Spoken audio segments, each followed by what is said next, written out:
Здравейте! Днес ще ви покажа отблизо как да оправим едно малко криво квадратче, което на всеки се случва, може да се обърка ъгълчето. Да вземем по-малко бримки, да направим по-малко кръчета. Просто в бързината или по някаква друга причина сме разсеяни и пропускаме малки детайли, които имат значение.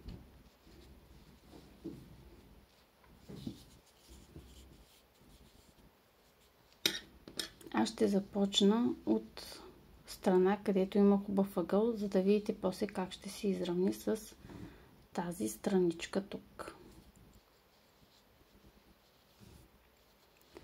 За целта първо трябва да видим всяка една страна колко бримки е, защото ако от едната страна е по-малко, а от друга страна са повече, няма да стане квадрат, а ще се образува някаква съвсем друга фигура.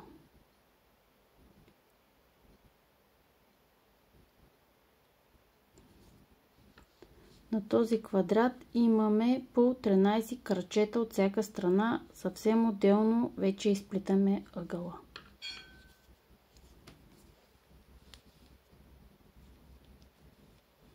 Сега тук като увеличаваме, т.е. трябва да направим на всяка страна по 15 бримки без намятка.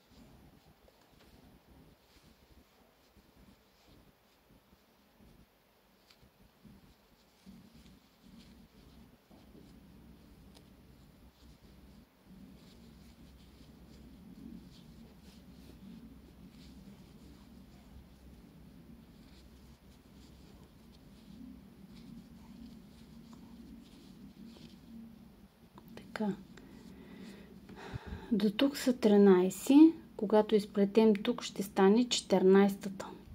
15-та ще я завършим, когато завършваме квадратчето. Тези квадратчета не са с ясно изразени ъгли, но аз лично предпочитам ясно изразени ъгли, затова ще го направя възможно най-подчертано. Тук правим намятка, но не го изплитаме като кръче.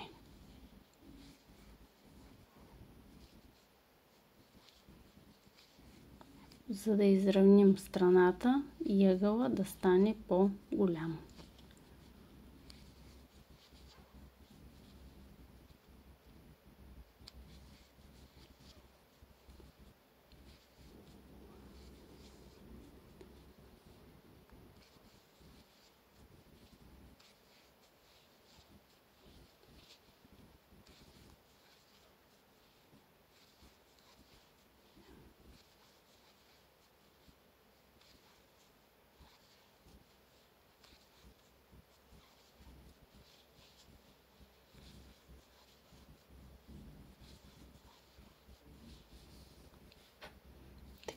Ето вижте как се получи от тази страна ъгълчето.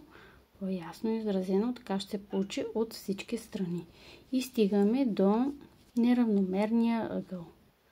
Така, тук като сложим куката, буквално като линийка си я използваме и виждаме как трябва да се получи.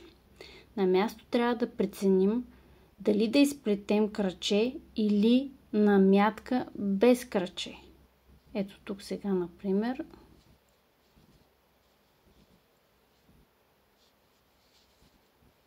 ще изплета само бримка без намятка. Но на следващото, виждате колко по-голямо разстояние има, ще направя така и ще видя как се получава. Значи редът си върви прав. Тук вече намятам и изплитам цяло кръче. Я да видим как се получава. Равно се получава.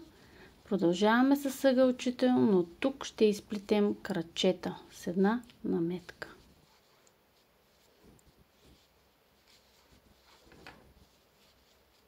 Ето, ъгълчето е равно. По-скоро не ъгълчето, а самия ред започва да се изравнява. Тук сега трябва да образуваме ъгъл, една намятка и изплитаме наведнъж. Сега ще видите, когато започна реда, как ще се получи изравненото ъгълче.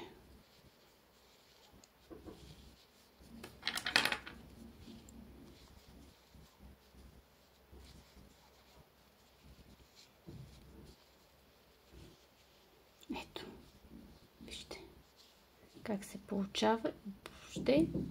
Когато след това, когато са готови квадратите и това квадратче, когато го сложим върху другото, те са с равни страни и можем да ги захванем едно за друго. Защото бримките са еднакви